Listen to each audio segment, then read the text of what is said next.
طلع البدر علينا من ثنيات الوداع وجب الشكر علينا ما دعا لله داع أيها المبعوث فينا جئت بالأمر المطاع جئت نورت المدينة مرحبا يا خير داع هجرة الهادي ستبقى فجر تاريخ عظيم هجرة الهادي ستبقى فجر تاريخ عظيم وبها الأرواح ترقى نحو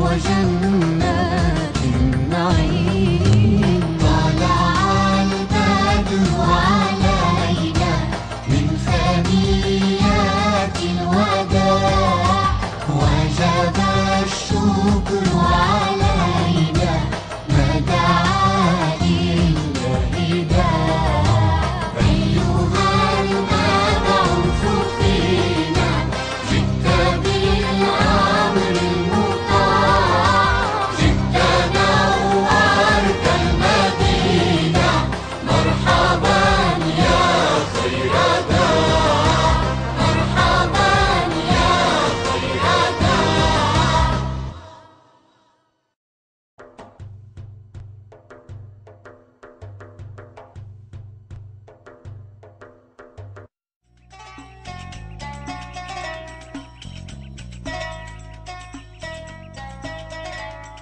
Tapşırıklarımni ishlab bo'ldim. İşlep buldun mu? Shundaq, she'rnimi yatlab bo'ldim. Hemisi yatlap buldun mu? Shundaq, hammasini yatlab bo'ldim. Ishonmayaptamsan? Sen bek akıllıkçı mı aka? Şunca uzun şiirini birden til yatlap bulupsa. Singlim, qiyin ish yo'q olamda, ko'ngil qo'ygan odamga debdikan. Ben her qancha ko'ngil qo'ysam mu ders kallamga faqat tushmayapti. Yatlap bo'lgan she'rlarni unutib qelyapman. Demakki, asli tutish qobiliyatim senikidek kuchli emas ekan. Undaq dema singlim, zehningni yig'ib o'qisang, senmi tezli yatlay olasan. Diqqatimni shuncha markazlashtirib o'qisam mu bo'lmayapti. Sen nemishqa shuncha tez yatlay olaysan? Men nemishqa yatlay olmayman? Tozumu. Fatima, sen meni qizg'anyaptamsan? Bunda qilsang gunoh bo'ladi, juma? Aka, sen nima deyapsan? Men nemishqimi senada qizg'inay? Men sening aqlli ishkaligini, o'zimning sana yetmaydiganligimni deb baxtim. Shuningmi gunoh bo'lamdi? Shundaq, gunoh bo'ladi singlim.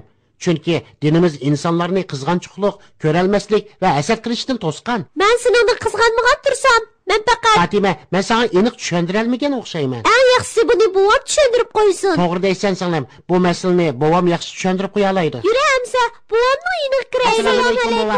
Alaykum assalom bolalarım. Xudoga shukr. Qani kelinglar. Bova, qizg'anchiqlik degan nima?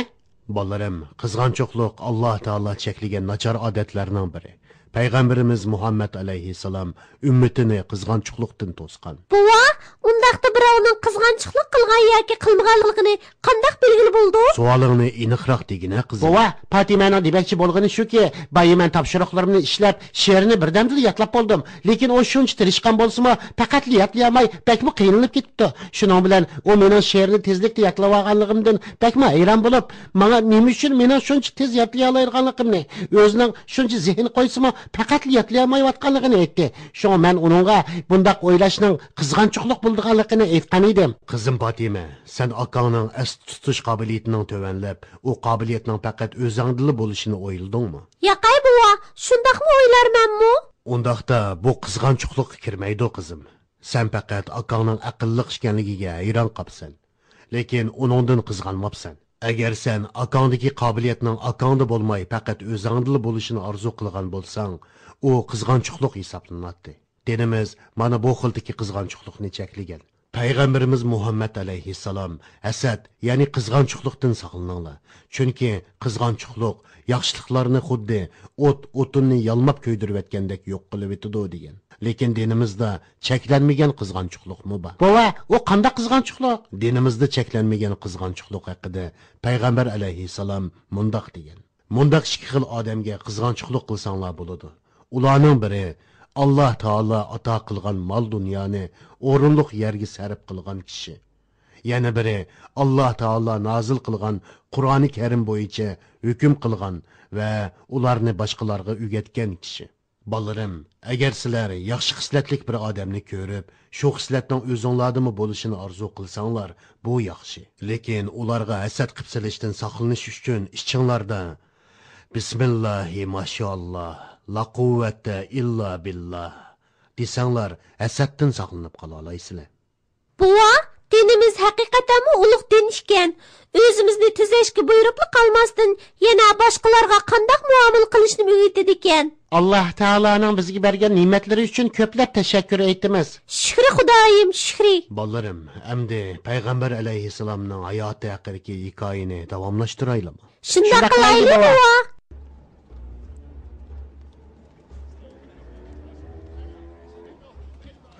Bizning Yaman qo'shinlari bilan urushqidek madorimiz yo'q. Ularning bu joyga kelishdagi maqsadi Ka'bani vayron qilishdan iborat. Senanchi bo'lganda qanday qilishimiz kerak? Hozirgi oltimiz bilan Ka'bani ularning hujumidan saqlab qola olmaymiz. Ka'ba qo'ldan ketadigan bo'ldi. Biz eng yaxshisi jinimiz bilan mol-mulkimizni qo'g'dab qilish uchun hukmdorga elchi avatayli. Askarlar jinimiz mol-mulkimizga cheqilmiz. Elchilikka kim borsa muvofiq bo'l. Avval orimizdan bir hay'at saylab chiqayli. To'g'ri, shunda qilayli. Hay'at boshlig'i Abdulmutallib bo'lsin. Abdulmutallibmi? Shundaq Abdulmutallib u orimizdagi eng peshqadam va aqlli odamlarning biri. Ham bizning qabila boshlig'imiz. Lekin u hozir hozdor, o'g'lining qorliqini tutib-otidi. Meningcha u bu vazifani qabul qilmasmikin deyman. Buningga aldirab hukm qilmayli. Boshqa birini o'ylashib baqayli. Lekin avval uning bilan so'zlashib, fikrini anglab baqayli.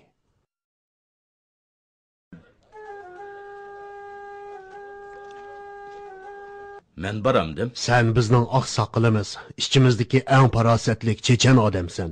Bu ishning o'disidan faqat sen chiqa olaysan. Abraha qo'shinlarga qarshi qo'limizdan hech ish kelmaydi. O'g'u shu, lekin Abrahaning maqsadi bizning mollarimizni bo'lash emas, u Ka'bani tuzlib etmoqchi. Sen uni bizga cheqilmaslikqa qoyil qilsang kifoya. Bo'ladi. Lekin sizlarga bir shartim bor. Qani shartingni ayt. Men nima desam shuni qilasizlar. Ishimga aralashib olmaysizlar. Abrahaning so'zigimi qarshi chiqmaysizlar. Ey Abdulmutallib, sen nima desang shuni qilamiz. Hukmdorimiz sizlar bilan ko'rishga qo'shildi. Qani marhamat. Talabinglarning hammasi musholama. Buningdan boshqa talabinglar yo'qmi? Shundaq, hammasi mushola. Boshqa talabimiz yo'q. Meni sizlar ulug'lab muqaddas joyda bilgan Ka'bani yer yuzidan yo'q qilib o'tish maqsadida keldim. Lekin sizlar hozir o'zinglar muqaddas deb bilgan shu Ka'bani tashlab, jininglarni qutqizish qo'yida bo'lyapsizlar. Bu ish faqat qallamdan o'tmayotdi. Ka'baning egisi Allohdir. Allah Ka'bani sening hujumingdan qo'g'dashga qodirdir. Mening hujumimni hech kim to'sib qola olmaydi. Avlarning mol-varanlarini qaytirib beringlar. Oqsoqol, sen xotirjam bo'l. Avomning jini bilan mol-mulkiga cheqilmaymiz. Qo'shinlarim bilan attiganda shaharga kiraman. Agar kimda kim Ka'bani qo'g'dayman deb menga qarshi chiqar ekan, u chaqda hech kimni bo'sh qo'yib etmayman. Hay Quraysh, hay Makka aholisi, so'zimga obdan quloq solinglar. Yaman hukmdori bilan ko'rishib keldim. Ka'baga hujum qilmaslikni o'tingan bo'lsam-mo, talabimni rad qildi. Ka'bani tuzlab o'tish uchun keladiganligini aytdi. Shuni sizlar Tangriga duo qilinglar. Sizlarni Tangri o'z panohida saqlasin. Undaqda mol-bisotimiz bilan uylarimizni qanday qilamiz? Ka'bani vayron qilish badaliga mol-bisotinglarga cheqilmaydigan bo'ldi. Agar uningga qarshilik ko'rsatsanglar, jininglarni saqlab qololmaysizlar. Shunga hammamiz birdek shaharni bekorlab beraylik. Ha, shunda qilaylik, ketaylik, chaqqan ketaylik. Shunda mangaylik, chaqqan ketaylik. Abdulmutallib to'g'ri.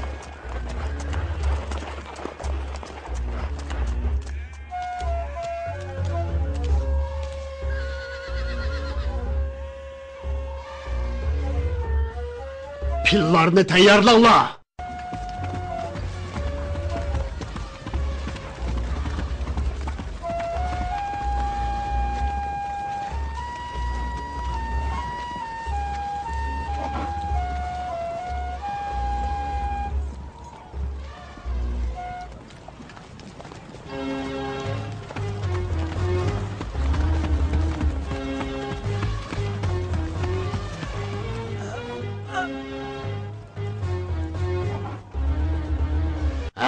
nima ish bo'lyapti? Hey, uni tez tutib olinglar. Oliylari tutqunlar ichidagi Nafil ismli bir asir qechyapti. U askarlarimning qo'lidan qanday qechib ketdi? Nega ketyapti?